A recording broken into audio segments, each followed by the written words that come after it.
It's beer o'clock on Real Ale Craft Beer. Today we have a bottle of Rossini Lager from Aldi. 5.1% ABV in a green glass bottle. Probably reminds you of something. Probably reminds you of Peroni. Same ABV, 5.1% ABV. Very, very similar branding. Same colour glass bottle. It's what Aldi do best. I'm not going to blame them for it. I'm not going to snigger at them for it. It's what they do best. It's what makes them successful. Is to push the boundaries of copyright laws. Without further ado, let's get this beer out into a glass, see what we get. No doubt, as Peroni's a very clean, crisp lager, no doubt then that this is going to taste very, very similar.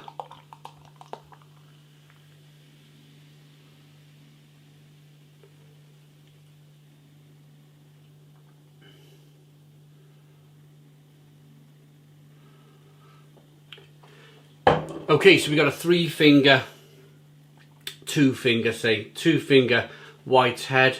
Good levels of carbonation, very clear looking beer. Light, straw coloured. Very, very interesting. Lovely rolling carbonation. It was... I bought it about a month or two ago now, this beer. It was no more than £1.50 for the bottle. I don't even think it was £1.50, but I'm going to say about that just in case. No more than £1.50 a bottle. Probably no more than £1.20 if I'm perfectly honest. Let's get the aroma on this beer then. If you can buy the Rheinbacher Pilsner for £1.20, then you could probably buy this Rossini Lager for a very, very similar price.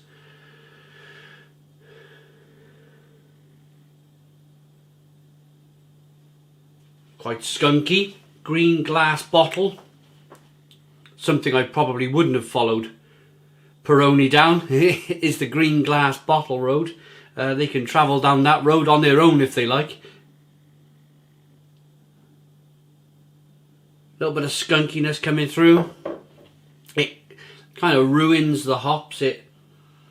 Hops are meant to be spicy and peppery and slightly lemony and yeah, very, very nice and crisp. Probably some kind of Saaz hop in this beer. We'll have a look in a moment. But what happens when you put a beer in green glass bottle is that it's called light strike in the industry.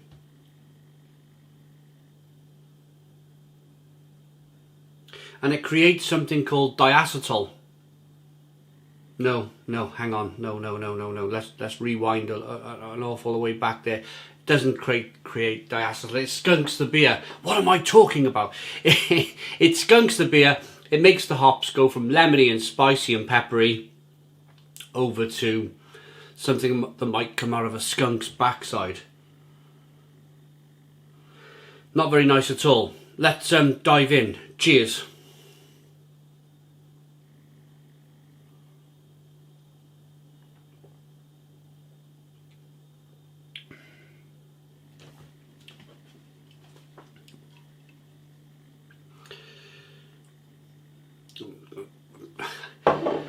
To be honest, I haven't done a Peroni. I haven't drank a Peroni in forever.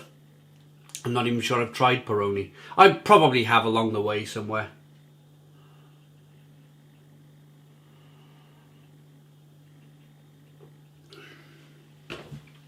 Crisp,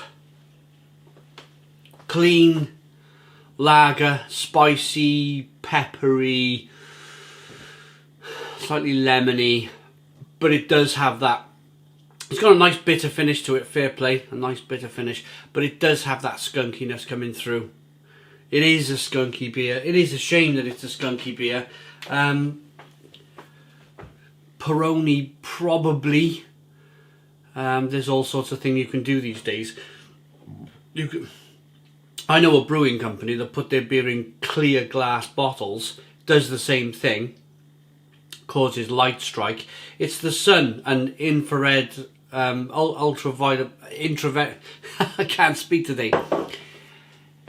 Fluorescent lights in the supermarkets and the sun causes beer to skunk. So if this is sitting on a supermarket shelf for weeks on end under that fluorescent light, then it's going to skunk. It will definitely skunk. It's a chemical reaction in the beer. But there are ways of getting around it. I knew a brewery in Germany, very proud of the fact that they put their beer in clear glass bottles and they didn't get it to skunk. What they did to the clear glass bottles is that they put some kind of sunscreen chemical stuff on the glass bottle so it didn't penetrate into the beer. And you think, why do you go to all that effort? Why don't you just put your beer in a... By the way, this is coming up soon to the channel. Beer and Mapelli. Why don't you just put it in a brown glass bottle? And that gets rid of all of your problems, because brown glass, no light bleeds through into brown glass bottles. It's got a much better shelf life on it, and it protects the hops much more.